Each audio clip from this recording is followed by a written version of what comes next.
ಪಾಣೆಮಂಗಳೂರು ಮತ್ತು ಬಂಟ್ವಾಳ ಬ್ಲಾಕ್ ಕಾಂಗ್ರೆಸ್ ಆಶ್ರಯದಲ್ಲಿ ಪರಿಶಿಷ್ಟ ಜಾತಿ ಮತ್ತು ಪರಿಶಿಷ್ಟ ಪಂಗಡ ಘಟಕಗಳ ನೇತೃತ್ವದಲ್ಲಿ ಐಕ್ಯತಾ ಸಮಾವೇಶ ಬಂಟ್ವಾಳದ ಸ್ಪರ್ಶ ಕಲಾ ಮಂದಿರದಲ್ಲಿ ಭಾನುವಾರ ಏಪ್ರಿಲ್ 9ರಂದು ನಡೆಯಲಿದೆ. ಈ ವಿಷಯವನ್ನು ಪುರಸಭಾ ಸದಸ್ಯ ಹಾಗೂ ದಕ್ಷಿಣ ಕನ್ನಡ ಜಿಲ್ಲಾ ಕಾಂಗ್ರೆಸ್ ಪ್ರಧಾನ ಕಾರ್ಯದರ್ಶಿ ಜನಾರ್ದನ ಚಂತಿಮಾರ್ ಬಂಟ್ವಾಳ ಪ್ರೆಸ್ ಕ್ಲಬ್ನಲ್ಲಿ ಶುಕ್ರವಾರ ನಡೆದ ಪತ್ರಿಕಾಗೋಷ್ಠಿಯಲ್ಲಿ ಮಾಹಿತಿ ನೀಡಿದರು. ರಾಜ್ಯಸಭಾ ಸದಸ್ಯ ಎಲ್ ಹನುಮಂತಯ್ಯ ಅವರು ದಿಕ್ಸೂಚಿ ಭಾಷಣ ಮಾಡಲಿದ್ದು, ಕಾರ್ಯಕ್ರಮವನ್ನು ವಿಧಾನ ಪರಿಷತ್ ವಿಪಕ್ಷ ನಾಯಕ ಬಿಕೆ ಹರಿಪ್ರಸಾದ್ ಉದ್ಘಾಟಿಸಲಿದ್ದಾರೆ. ಅಧ್ಯಕ್ಷತೆಯನ್ನು ಮಾಜಿ ಸಚಿವ ಬಿ ರಮಾನಾಥ್ ರೈ ವಹಿಸಲಿದ್ದಾರೆ. ಭವಿಷ್ಯತ್ತಿನ ಬಂಟ್ವಾಳಕ್ಕಾಗಿ ಈ ಸಮಾವೇಶವನ್ನು ಏರ್ಪಡಿಸಲಾಗಿದ್ದು, ಕೇಂದ್ರ ಹಾಗೂ ರಾಜ್ಯ ಸರ್ಕಾರಗಳು ಪರಿಶಿಷ್ಟರ ಬದುಕಿನಲ್ಲಿ ಚೆಲ್ಲಾಟವಾಡುತ್ತಿವೆ ಎಂದು ಆರೋಪಿಸಿದರು.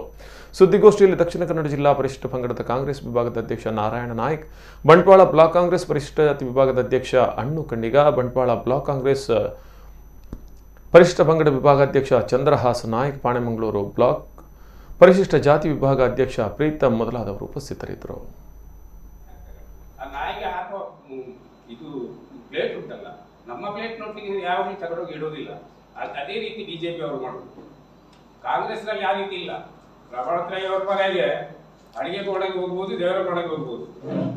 ರಾಜೇಶ್ ನಾಯ್ಕ್ ಮನೆಗೆ ಹೋಗ್ಲಿಕ್ಕಿಲ್ಲ. ತಪ್ಪಿ ಕೂಡ ಇದು ನಾವು ಹತ್ತಿರದಿಂದ ಅನುಭವಿಸಿದವರಿಗೆ ಮಾತ್ರ ಅದರ ನೋವು ಇರೋದಿಲ್ಲ.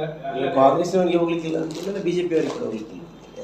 ಇಲ್ಲಿ ಅವರ ಮನೆಗೆ ಯಾರಿಗೂ ಹೋಗ್ಲಿಕ್ಕಿಲ್ಲ. ಯಾರು ರಾಜೇಶ್ ನಾಯ್ಕ್ ಮನೆಗೆ ಹೋಗ್ತಾರೆ, ಆಫೀಸ್ಗೆ ಬನ್ನಿ ಅಂತ ಹೇಳ್ತಾರೆ. ರಮಾನಾಥ್ ರೈ ಮನೆಯಲ್ಲಿ ಹಾಗೆ ಇರ್ತದೆ, ಬಾಗಿಲು ಓಪನ್ ಇರ್ತದೆ, ಎಲ್ಲಿಗೆ ಹೋಗಿ ಹೋಗ್ಬೋದು. ನಿಮ್ಮ ಸಮಸ್ಯೆ ಅವರ ಅಡಿಗೆ ಕೂಡ ಅಲ್ಲಿ ಮಾತಾಡ್ಬೋದು, ಅವರ ಬೆಡ್ರೂಮ್ ನಲ್ಲಿ ಹೋಗಿ ಮಾತಾಡ್ಬೋದು, ಎಲ್ಲಿ ಕೂತ್ಕೊಂಡು ಬೇಕಾದ್ರೆ ಅವರ ಹತ್ರ ಮಾತಾಡ್ಬೋದು. ರಾಜೇಶ್ ನಾಯ್ಕರ ಆಫೀಸ್ಗೆ ಬನ್ನಿ. ಎಲ್ಲಿ ಇಲ್ಲಿಂದ ನನ್ನಂತ ಸ್ವಂತ ಗಾಡಿ ಇಲ್ಲ, ನನಗೆ ಎಡಬದವಿಗೆ ಹೋಗ್ಲಿಕ್ಕೆ ನನಗೆ ಇಲ್ಲಿಂದ ಹೋಗ್ಬೇಕು ಅಂಜುಮಠಕ್ಕೆ.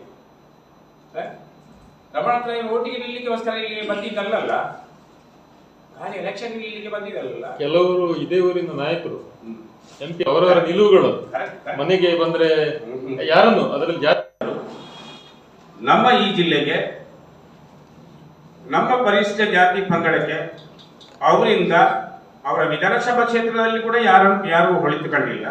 ಇಡೀ ಜಿಲ್ಲೆಯವರು ನಾವು ಕೂಡ ಯಾರು ಹೊಳಿತುಕೊಂಡಿಲ್ಲ. ಯಾಕಂದ್ರೆ ನಿಮ್ಗೆಲ್ಲ ಗೊತ್ತಿದೆ, ಈ ಪುತ್ತೂರಲ್ಲಿ ಇತ್ತೀಚೆಗೆ ಒಂದು 2-3 ಅತ್ಯಾಚಾರ ಆಯಿತು. ದೇವರ ಧರ್ಮದಿಂದ ಅಂಗಾರ ಅವರು ಸ್ಟೇಟ್ಮೆಂಟ್ ಕೊಡಲಿಲ್ಲ. ಪರಿಶಿಷ್ಟ ಜಾತಿ ಪಂಗಡದವರು ಹೆಣ್ಮಕ್ಳ 3 ಜನ ಅತ್ಯಾಚಾರ ಆಯಿತು. ಅಂಗಾರ ಅವರು ಮಾತಾಡಲಿಲ್ಲ. ಬೇರೆ ಸೌಲಭ್ಯದ ಬಗ್ಗೆ ವಿಚಾರ ಇರಲಿಲ್ಲ.